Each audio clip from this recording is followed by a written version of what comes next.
முதல் விஷயம் வந்து வெயிட் லாஸ் பண்ணதுக்கப்புறம் நம்ம வந்து மெயின்டெனன்ஸ்க்கு ஒரு பெரிய டாஸ்க்.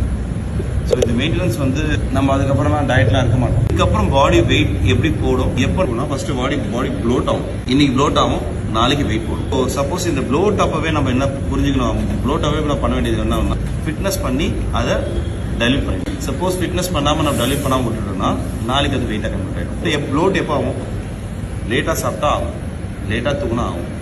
சாப்பிடாம இருந்தா, தூங்காமல் இருந்தா, இல்லாட்டி நம்ம பாடிக்கு ஏதாவது ஒரு டிசாஸ்டர் மாதிரி ஏதாவது கொடுத்தா ப்ளோட் தான் ஃபர்ஸ்ட் ஆகும். இன்னைக்கு டேல எனக்கு ப்ளோட் எப்போ ஆகும், இன்னைக்கு மத்தியானம் லேட்டா சாப்பிட்டீங்கன்னா ப்ளோட் ஆகும்.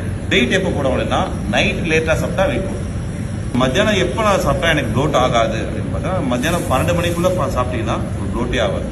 1 மணிக்கெல்லாம் பார்டர் லைன் சொல்ல முடியாது. ஒரு பாடி நேற்று பண்ண மிஸ்டேக்ஸோட இன்னைக்கு வந்து அக்ரிவேட் ஆகும். இன்னைக்கு நான் வந்து 1 மணிக்கு சாப்பிட்டேன் அப்படின்னா நேற்றையோட கண்டிஷன் நீங்க ப்ளோட் ஆகலாம். இதை மெயின்டைன் பண்ணதுன்னா 12 மணிக்கு நம்ம வந்து நம்மளோட மீலை முடிச்சிட்டோம் இல்லைன்னா ப்ளோட்னஸ் ஆகாது. வெயிட் எப்போ போடும் அப்படின்னு பார்த்தோன்னா நைட்டு லேட்டாக சாப்பிடும்போது தான் வெயிட் போடும். இந்த மாதிரி இம்பேலன்ஸ் சுச்சுவேஷன் போகும்போது தான் வெயிட் போடும். ஸோ அப்போ இந்த டைமை நீங்கள் பேலன்ஸ் பண்ணாலுமே உங்களை நீங்கள் மேனேஜ் பண்ணிக்கலாம்.